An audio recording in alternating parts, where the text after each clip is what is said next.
This week's show is sponsored by Wellness Core. People often think of dogs as always being in competition with one another, hence the phrase, it's a dog-eat-dog world out there. But dogs also live in social groups, and they're pack animals. Some dogs are renowned for being cooperative with humans. Other dogs, perhaps your own, are renowned for their lack of cooperation. But what does the science say? Is there such a thing as a selfless dog? Or is every dog secretly a bit of a prick?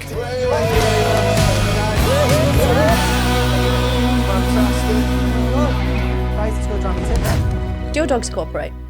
Yeah, they do some funny things. What do they do? I noticed one the other week. My house is like it used to be two houses, but there's like a little bit in the middle that connects them as one. And that's generally like me dog room. They'll just chill in there when we're out and about when we're busy. Lenny, the newest dog, the terrier, he can't open the door. It's a bit heavy.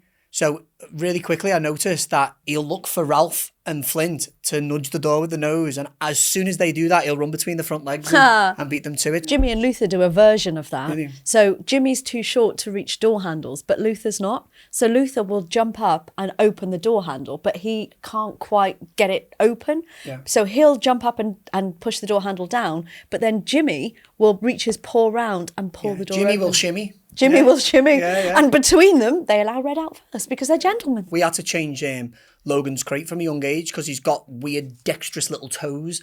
And what he worked out is, he like you see that scene in Jurassic Park with the raptors when they go around like this and start trying with the handle? That's what I watched them. And he put his little toes out and start wiggling the lock. And then he was getting out the crate. No I was like, oh my way. God, that's unbelievable. So That's he amazing. can't now, he's in Fort Knox. Anyway. Can dogs cooperate to solve a problem? In one study, dogs had to figure out how to pull out a box on a platform to try and get a treat. Now, to do this, they had to pull on two ends of a rope at the same time. There was an alone version where the dog could pull both ends themselves, and a cooperative version where the rope ends were too far apart for a dog to manage alone. Dogs were paired with other dogs and people to see if they could cooperate with other dogs as well as humans. They found dogs managed to solve the problem on their own in the alone task, and they could also cooperate with both other dogs and people to do it too.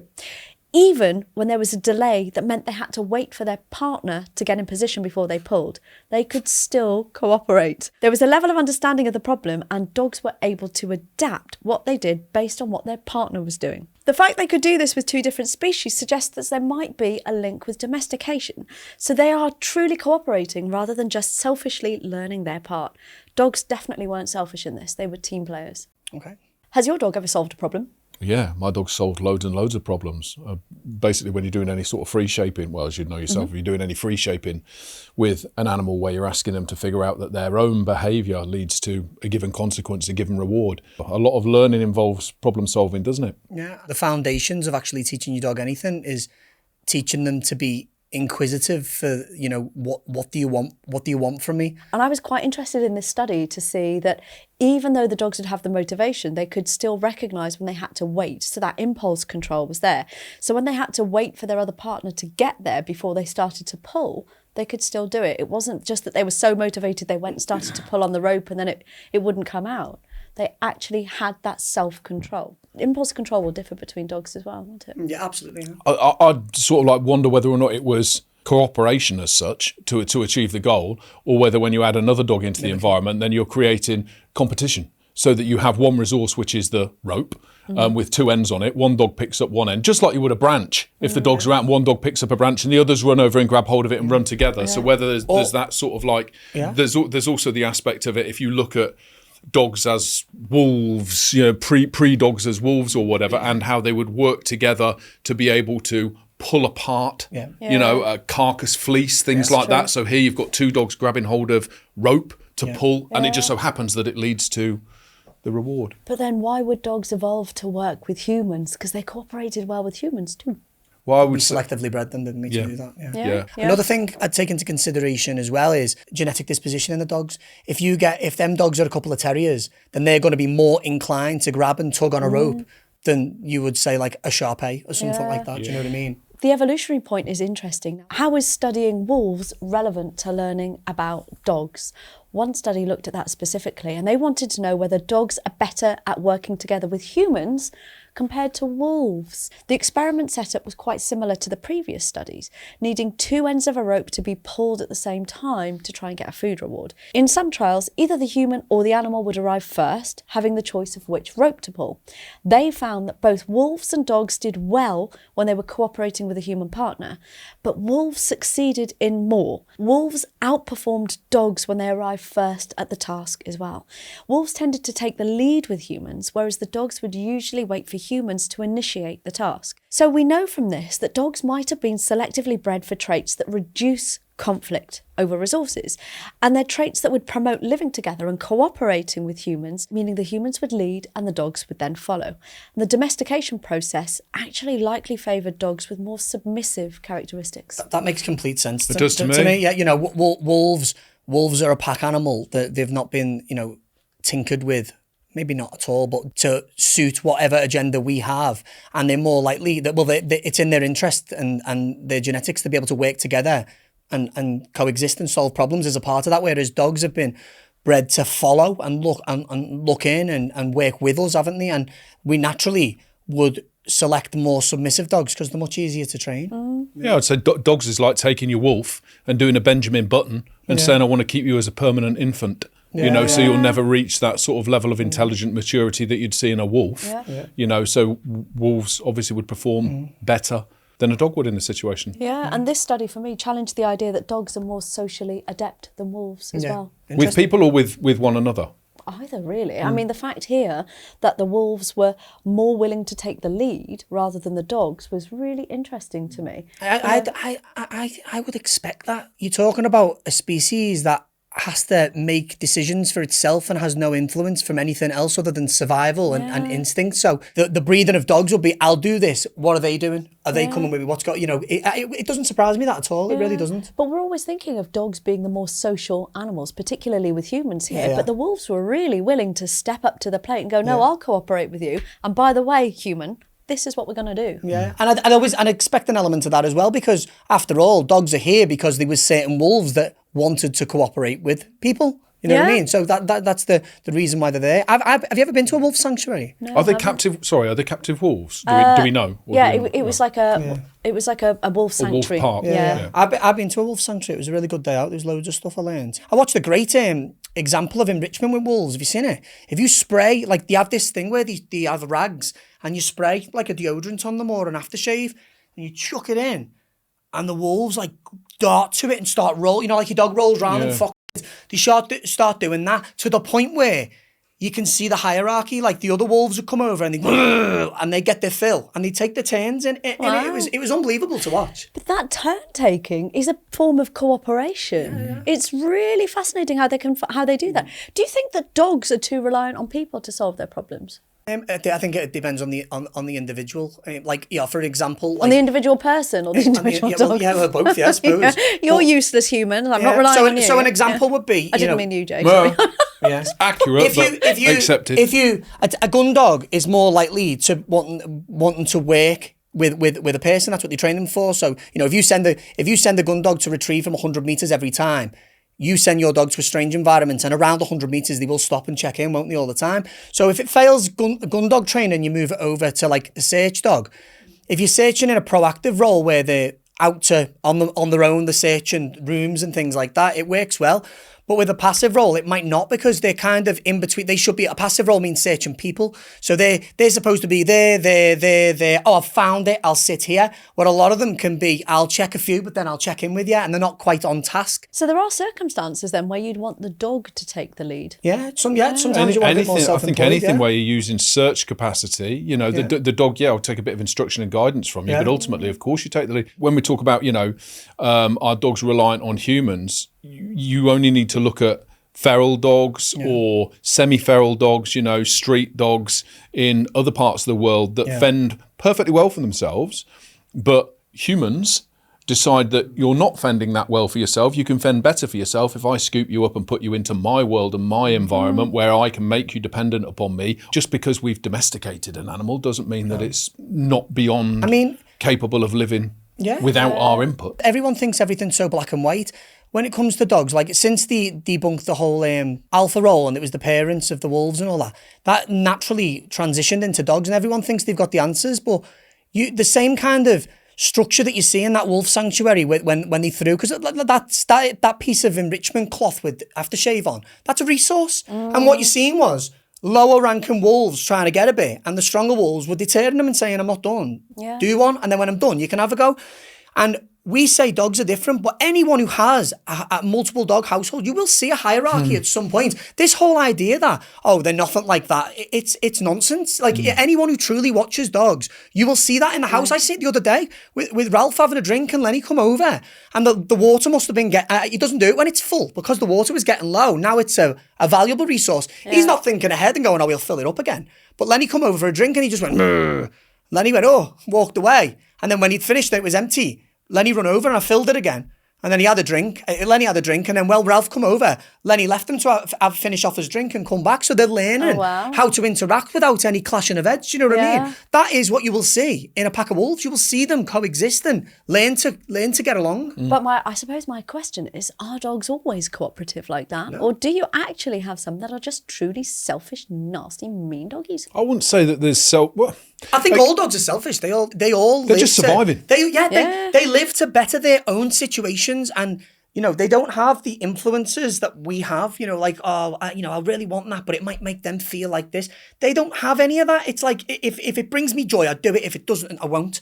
And then the kind of working together aspect is when they're around each other a lot, and more often than not, it usually involves a bit of communication of you need to back away and you need to do that. And we all kind of work out what we're supposed to do. Do you know what I mean? Just like within a family, it's normal. There's structure, isn't there? It's the same with the dogs as well. So a lot of the time, people can have their dogs, and perhaps if they've got 2 dogs or 3 dogs, and they'll think, no, that's not fair. Share nicely.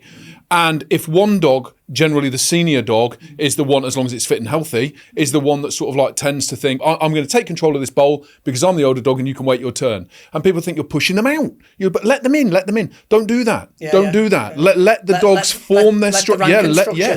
That's the biggest cause of dog-on-dog aggression in the household. Yeah. If I left a wellness chew treat in my dog room and left all my dogs to roam, if it was Lenny, Ralph and Flint, Lenny and Flint wouldn't have nothing. Ralph would take it all off them. If I left it in the room with Logan involved, Logan would be that dog, and him and Ralph would probably have a squabble over that. Dogs don't think, oh, that mine. Oh, you've got yours. He'll take it off him. You know what I mean? That's a brilliant point, because what we're talking about here is dogs that will work with another dog to get something for themselves. What we're not talking about is dogs cooperating and then sharing stuff equally. Yeah. That's what you see on social media. Yeah. That's what people want to see. Yeah, that's what they want to see. But you even take that to a wolf pack.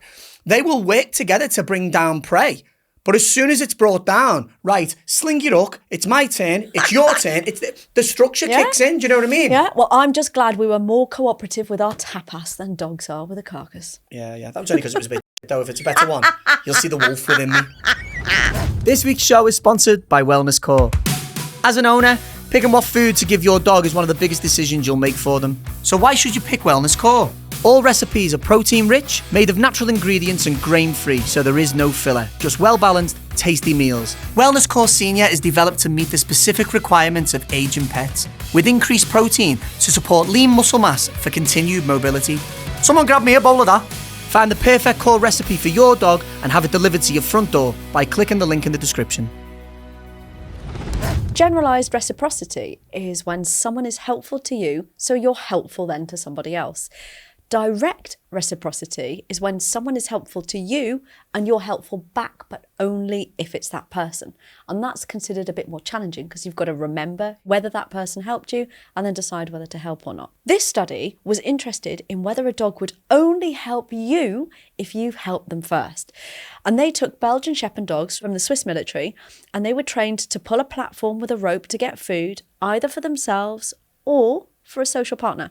And the research tested both direct and generalised reciprocity by observing whether dogs would reciprocate help after they were helped or not by their partner. And they found dogs were more likely to help a partner if they'd previously been helped themselves, but it didn't have to be from a specific partner. They were helped by anyone. So that suggests a generalised approach. If someone is helpful to the dog, they'll be helpful to someone else. If the help to the dog has aided the dog to have a good outcome, then it would make complete sense that the dog goes back. Yeah. to does it achieve again. that outcome. Whether or not they're going, I wouldn't I'm say going to that it's help. necessarily Whether thinking they're of- not going to say, you've scratched my back, I'm scratching yours. I wouldn't go down that path, me. Like, but what else are we saying? I think it would be helpful for dogs to cooperate unconditionally, bearing in mind they're social animals, they operate in a pack, for them to generally be helpful, generally to each other, rather than going, I'll help you because you helped me before, but you, I think you're a bit of a selfish so-and-so, and then I'm not going to bother. I think actually there's an evolutionary advantage to that. I've just got this vision of these scientists in a room going, I'm going to help you. Here's a ball. And the dog brings it back and they go, oh, you've helped me and give me a ball. Do you know what I mean? No, mate. Throw the ball again. Yeah. Is it helping or controlling? Yeah. Who's training who? Yeah. Have you ever had a really uncooperative dog? Yeah, Logan. Oh, yeah. Logan was a nightmare. The biggest one with Logan was, I knew if I didn't get him retrieving, there's no way you could take things out of his mouth when he was a juvenile. He guarded them. It's in his genetics. He's very, very possessive. He's a proper dog. Yeah. And when I threw anything for Logan, he had absolutely zero instinct to retrieve it back to me. He'd just grip it, lay down and look at you. Yeah. So I had to do a forced retrieve with him. I had to do a forced retrieve. I got it back. And now, as a conditioned response, what goes there comes back here. And I had to build on that. And then gradually from there, if I threw it in the field, he'd bring it back and then we change the context again. It just become a conditioned response. But without actually having to aid that would never have happened. Do you think that with Logan, he would be only helpful if you've already helped him? Do you think that he would be more like a direct reciprocity? Yeah, it's hard. You'd have to give me context to it. Like, I don't know. He's very aloof as a character, Logan. Yeah. Yeah. I'd say he's a dominant dog. Very rare. It's very rare. But I would, in other words, like, he does what he wants, and it's took a lot of work for him to accept that, you have to take guidance, you have to do these things. Yeah, he was a difficult dog to train. The reason I'm saying is there could be a link to intelligence here, because if dogs are using generalised reciprocity, that's a really general rule of thumb kind of decision rule, if you like. It's dead easy, it's dead straightforward. You don't have to think much, you don't have to remember much. It's just, low brain power requirement. Whereas if you're thinking more about direct reciprocity, you've got to remember those interactions. You've got to apply a different rule to different people or, different dogs. So it takes more brain power. Interestingly, humans and monkeys are more likely to use that general rule of thumb and be generally cooperative, but Norway rats, of all species, very specific, tended to help only those who'd already helped them. Context, everything. How are you helping me if I'm helping you? In terms of teaching him to cooperate, that was what that was about. So if I threw that ball for Logan before we had to work through that, and he lay and held it, the more I went, come on, the more he'd get rigid, and you'd see it in him. Like, if you took that ball, he'd have you. You know what I mean? Yeah. So we had to take it back and get rid of that. But otherwise, I'm not seeing a context of how would he just help me if I'm helping him. I think it's very easy to fall into a trap of thinking that they are. So let's say that I say, I'm going to help you, but I'm going to go and get you your bowl of food. I'm then going to close the door to the room and I'm going to go out and I'm going to come back in again and I'm going to pick up your bowl and you're going to go over and you're going to jump and you're going to push the door open for me so that I can now go and get your bowl of food. I helped you helped me. It is perception. Yeah, it's individual. I do the same thing with the front door. Individual interpretation of what you're seeing. I absolutely do. And Logan is that dog that gets onto that quick, but it's not that he's trying to help me. He's just, everything is 100 mile an hour because of his drive. So I could perceive that he's helping me, because when I let him out, I go, there you go, mate. When I go out, I never leave the door closed. I just leave it ajar. This is just him taking for a quick wee. And when we go back in, he runs in. He waits for me. When I've caught up, he'll nudge the door and we go in. Now I could perceive that as, I opened the door for you and you opened it for me. Yeah, that's true. I like this topic. Anyway, what about the listener questions? What have we got? So question 1 is from Bryn in Penysawain in Wales. Sometimes my dog just ignores me. I call their name and they can clearly hear me. Sometimes their ears prick up, but they ignore me. Is this normal? Are they tired maybe and just want to be left alone? But on paper, they're ignoring you, but it goes deeper than that. Your dog doesn't just go, oh, I can't be bothered today. The reality of it is that behaviour is not instilled to the point where the dog is just going to do it. The dog's probably more interested in something it has or the environment that it's in. The language in that of ignoring me is what I would address as a dog trainer, because when you think something's ignoring you, it gets you frustrated and angry, and dogs aren't ignoring you like your kids might. They just don't think like that. The reality of it is, when you're calling them back, you're not that important, or the environment's more important, so you just need to train through it.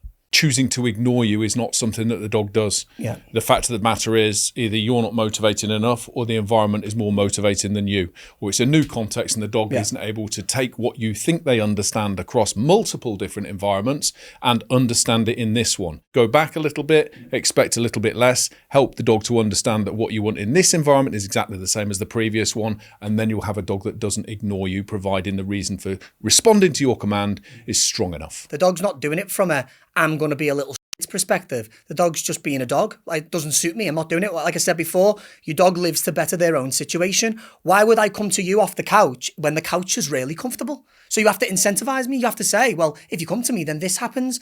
And then in some cases, you might have to say, if you don't, then this happens. So it's not that the dog is being selfish, it's just that it hasn't learned how to cooperate in that The context dog's yet. just being a dog. Nice. Next question.